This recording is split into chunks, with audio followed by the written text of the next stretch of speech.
سننے والے کو میرا آداب و سلام۔ بارش کی بوندیں زمین پر گر رہی تھیں، مگر اہلیہ کے دل میں جو شور تھا وہ کسی آواز سے کہیں زیادہ گہرا تھا۔ وہ کھڑکی کے پاس کھڑی تھی، ہاتھ میں ایک پرانا ناول، مگر نظریں لفظوں پر نہیں تھیں بلکہ کہیں اور بھٹک رہی تھیں۔ حمزہ اب اس کی سوچوں میں اس طرح شامل ہو چکا تھا جیسے کسی نظم میں بار بار آنے والا حصہ۔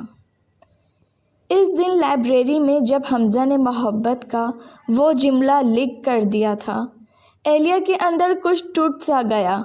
وہ ہمیشہ خود کو مضبوط سمجھتی تھی، مگر کسی کا اسے اس طرح سمجھ لینا اس کے لیے نیا تھا۔ وہ ڈرتی تھی، محبت سے نہیں بلکہ اس کے انجام سے۔ حمزہ اس کے لیے صرف ایک لڑکا نہیں تھا، وہ ایک احساس بن چکا تھا۔ جب وہ پاس ہوتا تو اہلیہ کو یوں لگتا جیسے دنیا تھوڑی سی نرم ہو گئی، جیسے زخموں پر کوئی مرہم رکھ رہا ہو۔ اس کی باتوں میں شور نہیں تھا مگر سکون بہت تھا۔ ایک شام جب سورج آسمان پر ڈوب رہا تھا، وہ دونوں کالج کی پرانی سیڑھیوں پر بیٹھے تھے۔ ارد گرد طلبہ کی آوازیں تھیں مگر ان کے درمیان ایک عجیب سی خاموشی تھی جو کسی چیخ سے زیادہ بول رہی تھی۔ اگر میں ٹوٹ جاؤں تو؟ اہلیہ نے آہستہ سے پوچھا۔ حمزہ نے اس کی طرف دیکھا۔ تو میں تمہارے ٹوٹے ہوئے حصے اپنے ہاتھوں سے جوڑوں گا۔ اہلیہ نے پہلی بار اسے سیدھا دیکھا۔ اس کی آنکھوں میں کوئی جھوٹ نہیں تھا، کوئی دکھاوا نہیں، بس ایک سچ جو دل سے نکل رہا تھا۔ تم جانتے نہیں ہو میں کتنی مشکل میں ہوں، وہ دھیرے سے بولی۔ حمزہ مسکرا دیا۔ حمزہ نے مسکرایا اور کہا، اور تم جانتی نہیں ہو مجھے مشکل چیزیں جوڑنا پسند ہے۔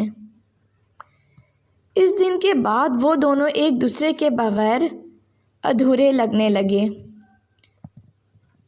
اگر اہلیہ نہ آتی تو حمزہ کو لگتا جیسے دن میں کوئی رنگ نہیں، اور اگر حمزہ نہ ہوتا تو اہلیہ کی خاموشی پھر سے بوجھ بن جاتی۔ راتوں کو اہلیہ اکثر اپنے کمرے میں بیٹھ کر حمزہ کے پیغامات پڑھتی۔ ہر لفظ میں ایک لمس تھا، ہر جملے میں ایک وعدہ۔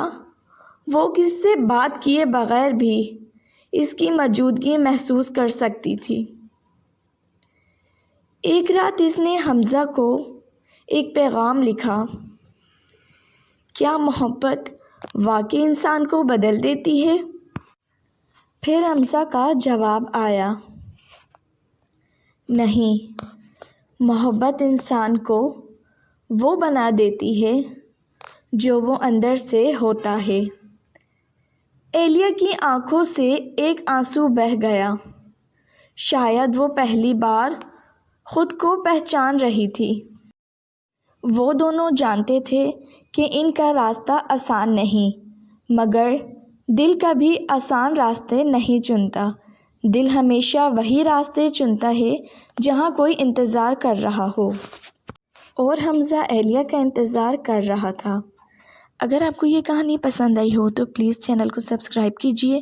رکھیے اپنا بہت زیادہ خیال۔ کل ملوں گی نئی کہانی کے ساتھ، اجازت دیجیے۔ اللہ حافظ۔